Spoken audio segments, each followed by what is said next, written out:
Hello à tous et bienvenue dans Silence ça souhaite, le premier podcast à écouter pendant ta séance de sport. Nous, c'est Eva et Thomas, on est frères et sœurs et les fondateurs de Bibi, ta nouvelle marque de sport préférée.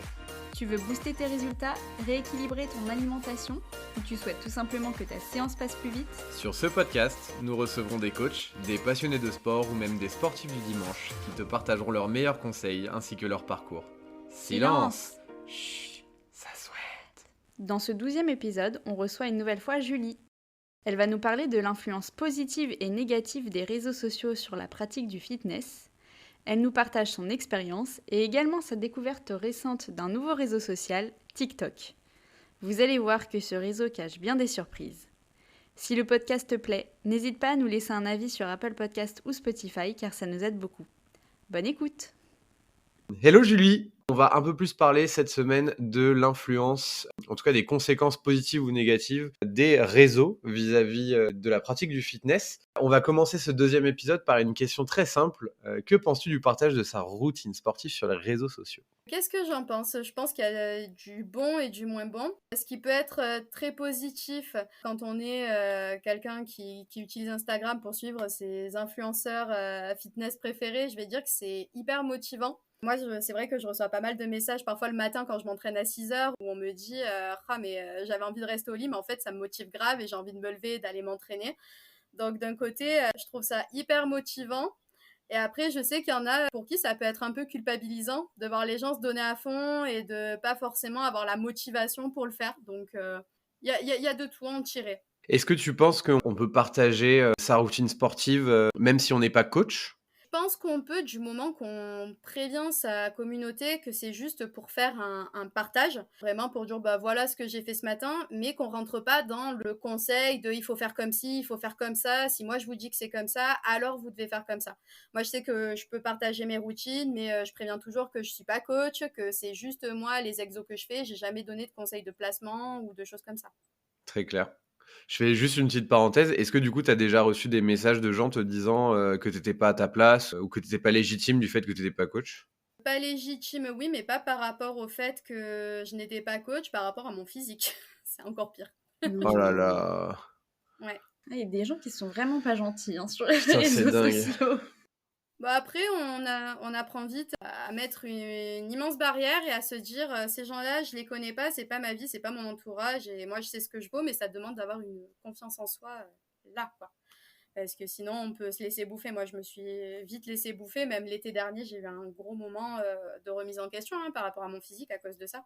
C'est fou parce que ça doit être peut-être 1% des gens qui te suivent, Ouais. mais c'est eux qui te font te remettre en question. Donc c'est fou. En fait, j'ai pris le parti de me dire, le fitness, c'est pas qu'un body, c'est pas juste avoir un corps, c'est une mentalité, c'est un état d'esprit, c'est un mode de vie. Il y a justement beaucoup de gens qui me suivent parce que j'ai pas le physique cliché, entre guillemets, de la fit girl. C'est des gens qui me voient m'entraîner 5 fois par semaine, mais qui me voient boire des bières avec mes potes le vendredi soir, qui me voient kiffer la raclette en vacances. C'est vraiment de dire, j'ai un mode de vie à 80% qui est comme ça, mais je suis pas la fit girl qui va faire de la compète. Je suis juste Julie qui partage sa petite routine, quoi.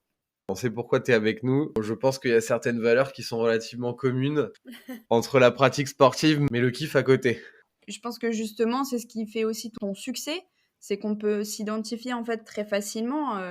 Au départ, je me privais de partager ça. Au départ, je partageais vraiment un contenu fitness, évolution, recettes et tout. Et en fait, je me suis dit, ouais, mais Julie, ça veut dire que tu caches une partie de toi qui est beaucoup plus fun, qui est beaucoup plus détente et tout, alors que en fait, les gens vont beaucoup plus s'identifier à ça et je me rends compte que oui, ça plaît énormément quand je partage ce genre de moments. Alors du coup, c'est hyper intéressant. La semaine dernière, tu nous partageais le fait que ton compte existait depuis 2015-2016, si je ne me trompe pas. Ouais. Comment tu as vu l'évolution du fitness sur les réseaux? Tu l'as vu quasiment à ses balbutiements en 2015-2016. Comment ça a évolué pour toi? L'évolution elle était assez incroyable parce que en 2015-2016, il y avait que quelques comptes fitness vraiment importants. Je repense vraiment Thibaut InShape, Sissi Mua, Justine Galis. Pour moi, c'était les trois pionniers à l'époque de la muscu, du fitness. Et puis, ce phénomène s'est vachement décuplé et on a énormément de comptes maintenant autour du fitness, que ce soit des influenceurs ou non. Ça a été vraiment exponentiel en fait et je vois du fitness de partout maintenant. sur les réseaux. Le fitness qui se démocratise sur les réseaux, c'est quelque chose de positif pour toi? Je pense que c'est comme tout, c'est majoritairement positif, je dirais, parce que ça a motivé plein de gens à se lancer, à peut-être oser aussi, parce que je connais aussi pas mal de filles qui n'avaient pas forcément envie de s'inscrire à la salle de sport, et puis quand on voit que finalement il y a plein de filles qui osent, qui tentent, qui ont des progrès incroyables, ça en motive plus d'une, donc ça a eu un impact quand même pas mal positif sur les modes de vie de chacun, chacune. Et puis, je pense aussi que ça en a encouragé beaucoup à se dévoiler un peu plus, à partager. On parlait du partage de sa routine, de tout ça sur les réseaux. Donc, c'est vrai que ça a motivé, ça a eu un effet global assez positif. Maintenant, on trouve de tout sur les réseaux. Donc, quand on y va pour s'informer sur le fitness, sur la musculation, je dirais qu'il faut bien se renseigner aussi, puisqu'on peut tomber sur tout et n'importe quoi. Et comment justement on peut se renseigner? Tu conseilles quoi? Soit de se renseigner vraiment auprès de personnes qui sont diplômées, des coachs sportifs diplômés, des diététiciens, des nutritionnistes, que ce soit sur les réseaux ou hors réseau ou en lisant. Moi, je sais que j'ai des livres chez moi autour du fitness, de la musculation, que je consulte beaucoup. Mais en général, c'est vrai que je regarde vraiment si c'est des personnes qui sont spécialisées dans le milieu. Tu nous disais aussi que ton compte avait explosé à partir de septembre 2019, avant les premiers confinements. Est-ce que tu penses que c'est lié au changement de perception avec le body positive notamment qu'il y a eu sur les réseaux sociaux? Je pense que oui, ça a fortement joué parce que le fitness, le body positive, tout ça, c'est vachement démocratisé à ce moment-là. Et c'est vrai que je faisais partie de ces comptes qui mettaient ça en avant. Donc, je pense que ça a joué. Et puis, pendant le confinement, les gens ont voulu se mettre au sport aussi parce que on reste à la maison toute la journée, on s'ennuie, on tourne vite en rond. Donc, le fitness a pas mal explosé aussi pendant ces 3 mois de confinement. Et mon compte, forcément, a été beaucoup suivi à ce moment-là parce que je partageais beaucoup de mes routines, de mes trainings, voilà, pour montrer que même en confinement, on pouvait se bouger. Donc oui, c'était quoi ta stratégie pendant cette période particulière? Je n'en avais aucune. Est-ce que tu as partagé plus? J'ai partagé plus, oui, forcément, vu que j'étais à la maison, plus de sorties, plus d'entourage. Je travaillais pour l'école depuis la maison, donc j'ai découvert le télétravail et j'avais besoin en fait d'un échappatoire en dehors de ces heures de boulot. Et c'est vrai que les réseaux sociaux, ça a toujours été ma passion que je laissais un peu de côté par rapport au boulot, à tout ça. Et pendant le confinement, ça m'a permis de prendre le temps de partager, de découvrir aussi d'autres comptes, d'échanger. Donc oui, j'ai commencé à plus partager. Après, est-ce qu'il y avait une stratégie derrière? Non, c'était juste pour le plaisir de partager avec les gens. Ok. Donc il y avait pas mal d'impacts positifs. Est-ce qu'à l'inverse, tu penses qu'il peut y avoir une influence négative? Oui, alors influence négative, moi je le vois parfois dans les DM que je reçois, alors pas des messages négatifs à mon égard, mais je sais que j'ai beaucoup de messages de personnes qui me disent avoir essayé la musculation, s'être inscrit en salle de sport, et en fait avoir vite laissé tomber parce qu'ils se sont rendus compte que ça leur plaisait pas, et du coup ils ont complètement laissé le sport de façon générale. C'est un peu le risque quand on popularise un sujet. Le fitness a été de suite un sujet populaire, je dirais même que c'est devenu un phénomène sociétal. C'est avoir son abonnement à la salle de sport, c'est limite quelque chose de courant, de normal. Donc beaucoup de gens se sont inscrits sans savoir même si ça pouvait leur plaire, hein, juste pour dire bon tout le monde se met à la muscu, tout le monde a un abonnement, bon faut que je m'y remette, allez, je prends un abonnement. Et puis au final on se rend compte que ça nous plaît pas. Et j'ai eu le cas de nombreuses filles qui ont complètement laissé tomber, mais laissé tomber le sport de façon générale, en se disant c'est pas pour moi, tant pis, je vais rester comme je suis. Et puis voilà, un côté un peu fataliste. Ok. À savoir qu'il n'y a pas que la muscu qui peut donner des résultats Mais non. et que, ouais, on l'avait déjà dit dans un des épisodes, mais que le meilleur des sports, c'est celui qui te plaît en fait. Ah mais moi j'ai commencé à l'époque où je faisais pas mal de cardio, un truc qui a fait que je pense que je continue aussi le cardio. Moi au départ je fais du hip-hop et c'était vraiment ma passion à l'époque. Je me dépensais à fond et j'ai adoré cette période. J'en ai fait je crois pendant à peu près 10 ans, et c'est le hip-hop qui m'a fait aimer le sport. C'est pas la musculation, c'est pas forcément le cardio, c'est vraiment le hip-hop. Et c'est vrai que ça c'est un message que j'arrête pas de promouvoir. Il faut commencer par faire un sport qui nous plaît. Comment tu répartis aujourd'hui ta pratique sportive entre le cardio et la muscu? Alors, je suis entre 4 et 5 séances de muscu par semaine. Alors, soit j'intègre du cardio en fin de séance, donc je dirais sur les 4 séances que je fais, sur les 4-5 séances que je fais, il y a 2 petites séances de 10-15 minutes de cardio et en général, j'essaie d'avoir une séance longue de cardio sur la semaine. En général, soit marche sur tapis, soit course à pied en extérieur, parce que c'est quelque chose qui me plaît. Et tu as dit que tu faisais ton cardio en fin de séance. Alors ça, on entend un peu Ouais. tout et n'importe quoi. Début de séance, fin de séance, milieu de En même séance. temps, pas en même temps. Ah ben moi, mon copain fait son cardio en début de séance pour le coup. Alors que moi, je le fais. Alors ça peut m'arriver de le faire au début, mais pour un truc très très bête, c'est que dans la salle de sport où je suis, il fait froid et en fait, ça me permet de me chauffer. Ils font exprès. Ouais, mais je pense, hein. Mais c'est vrai, enfin, ça, au début, c'était pour ça que je le faisais au début. Maintenant, je le fais à la fin, mais c'est juste histoire de bien finir, quoi. C'est pas forcément, je vais pas dire aux gens, ça va vous faire perdre plus, ou vous allez vous tonifier, ou non, c'est pas du tout ça. C'est juste que moi, ça me fait du bien de faire mes 10-15 minutes de cardio à la fin. Je mets ma musique à fond, en fait, et je suis juste dans mes pensées, et puis voilà. Et tu nous parlais des personnes qui malheureusement avaient du mal à se lancer ou en tout cas à garder la motivation sur le long terme. À l'inverse, les personnes qui t'envoient des DM pour te dire que ça se passe bien. J'en reçois énormément. Je reçois aussi, c'est très gratifiant, mais je reçois énormément de filles qui se sont mises à la muscu il y a 1 an en tombant sur mon compte, ou il y a 2 ans, ou pendant le confinement, enfin, et qui me suivent depuis ce moment-là, et qui sont à la salle de sport depuis, et qui s'éclatent. Et c'est vrai que c'est hyper gratifiant, ça fait plaisir de voir qu'on peut avoir cet impact-là quand même sur les réseaux, puis ça motive à continuer à faire ce qu'on fait. C'est beau. C'est trop bien. Ouais. Comment tu vois ton compte évoluer dans les prochaines semaines, dans les prochains mois, peut-être prochaines années? J'ai pas forcément de stratégie, mais en même temps, je dirais que mon compte, il évolue en permanence. Faut savoir que moi, je suis quelqu'un qui part assez vite dans tous les sens, et si d'un coup j'ai une idée qui me vient, je peux me mettre à partager sur un thème pendant X temps, puis arrêter, puis passer à autre chose.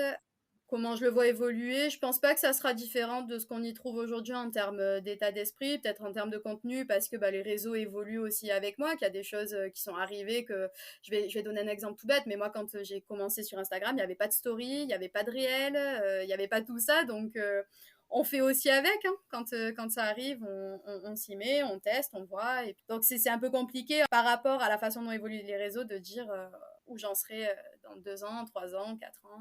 Tant je serai encore là dans 10 ans, 20 ans, mais on verra bien. Il y a un réseau dont on parle de plus en plus régulièrement. On en a parlé dans l'épisode de la semaine dernière, mais c'est TikTok. Pour les personnes qui nous écoutent et qui se tâtent encore ou qui savent absolument pas ce qui se passe sur ce réseau-là, toi, on sait que tu es particulièrement actif sur ton compte. Qui est sur TikTok? Qu'est-ce que tu partages sur TikTok? Qu'est-ce que ça t'a apporté?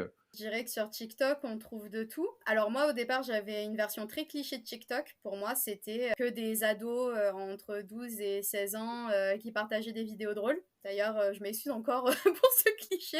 Parce qu'au final, quand je me suis inscrite, j'ai découvert qu'il y avait de tout et pour tout le monde. Il y a autant du contenu sportif que du contenu autour de l'enseignement, parce que moi je suis enseignante, donc c'est vrai que je suis aussi pas mal d'enseignants sur TikTok qui proposent du contenu autant drôle qu'informatif. Il y a de tout et pour tout le monde. C'est un réseau qui est très riche, et je dirais que sa valeur ajoutée, c'est que c'est un réseau qui est beaucoup plus spontané et naturel que sur Instagram. Sur Instagram, c'est un peu plus contrôlé au niveau de l'image. C'est peut-être plus travaillé. Le contenu est C'est peut-être plus plus travail, travaillé. voilà. Sur TikTok, moi, ça peut m'arriver. Je vais faire une vidéo, ça va durer, je vais mettre quoi, peut-être 10 secondes à la tourner, je vais la publier, paf, je me pose pas de questions. Sur Instagram, je vais beaucoup plus faire en sorte que mon contenu soit carré quand je vais le publier. T'es à combien d'abonnés sur TikTok? Je sais pas, je crois que je suis à 7400. C'est récent pour Ok. moi, TikTok. Et c'est C'est monté récent. rapidement? Oui et non, parce que je reconnais que j'ai pas été régulière tout de suite. J'ai commencé sur TikTok, moi, en août, oui, en août 2021. J'ai publié en août, et après, plus rien. Et puis, j'ai recommencé à publier. Et puis, là, je suis vraiment active depuis janvier, on va dire. Mais ouais, c'est quand même bien monté en janvier quand on publie régulièrement. C'est vrai que c'est un réseau qui offre plus de visibilité qu'Instagram. Ouais, la portée est assez incroyable. Ouais. Ben, c'est surtout que je trouve comparé à Instagram, après ça reste mon avis, mais quelqu'un qui a 10 abonnés TikTok peut se retrouver du jour au lendemain avec 10 000 ou 20 000 abonnés TikTok grâce à une vidéo qui a marché, qui a plu aux gens, alors que sur Instagram, c'est quand même beaucoup plus échelonné, on n'arrive pas à ça tout de suite, faut quand même pas mal travailler. C'est exactement ce qui nous est arrivé. On était à 400 abonnés et une vidéo a buzzé et on a dépassé Instagram en 2 jours. Ah bah voilà, mais ça m'étonne même pas. Là, je vois, j'ai 7400 abonnés. Je les ai fait en 6 mois. Pour avoir 7400 abonnés sur Instagram, il m'a fallu 3 ans. Hmm. C'est pas étonnant. Et le contenu que tu partages, il est différent d'Instagram? Oui et non. On va dire que j'ai du contenu pour Instagram, j'ai du contenu pour TikTok. Ça peut arriver que j'ai du contenu TikTok qui se retrouve sur Instagram, du contenu Instagram sur TikTok, mais Ouais. pas tout. Sur TikTok, c'est beaucoup plus, comme je disais, naturel, spontané. Je me pose beaucoup de moins de questions parce qu'en fait, c'est pas mon réseau principal, c'est un peu un réseau de décompression pour moi. Donc en fait, je publie de tout, de rien, des trucs qui me passent par la tête sans trop réfléchir. Chose que je ferais pas sur Instagram. Donc c'est pas le même coup. C'est drôle, j'ai un peu la même réflexion en mode quand je passe, je me dis bon bah au pire, si ça marche pas, c'est pas grave, c'est pour tester quoi. Ouais, c'est ça. C'est beaucoup plus libre. Tu te poses moins de questions. Moi, ça m'est arrivé à un moment qui a été assez révélateur. Je sais pas si vous vous rappelez de la grosse panne Instagram qu'il y a eu il y a quelques mois où Ouais. tout était down. Ouais. Mais TikTok fonctionnait. Je crois que j'ai jamais fait autant de vidéos TikTok de ma vie que cette soirée-là.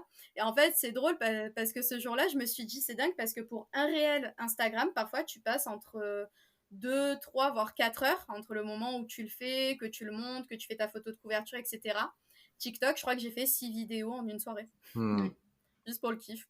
Je voulais savoir si aujourd'hui t'arrivais à faire tes séances toute seule ou si tu suivais un programme d'un coach. J'ai mon programme avec la Will Team que je suis depuis plus d'1 an, mais par contre, je suis capable de me construire une séance d'entraînement toute seule. Je le suis parce que ça me sort de ma zone de confort, parce que sinon, je tournerai en rond très vite. Depuis le temps que je pratique, il y a des choses que j'ai vues et revues et essayées et réessayées. Donc, le programme me permet de sortir de ma zone de confort au niveau des exos, mais sans programme, je serais capable de me créer mes séances toute seule, ouais. Et bah Julie, merci infiniment d'avoir été avec nous pour ces 2 épisodes de Silence ça souhaite. Ah ben, merci à vous de m'avoir reçu. Et puis on vous dit à très vite, on vous met le compte de Julie, comme d'habitude, ses réseaux, etc. en barre d'infos. Et on vous dit à bientôt dans un nouvel épisode de Silence ça souhaite. À bientôt. À bientôt. Et voilà, l'épisode est terminé. On espère que t'es en train de dégouliner. On se retrouve très bientôt pour un nouvel épisode de Silence ça souhaite. Et d'ici là, on te donne rendez-vous sur notre Instagram, mybibi.co.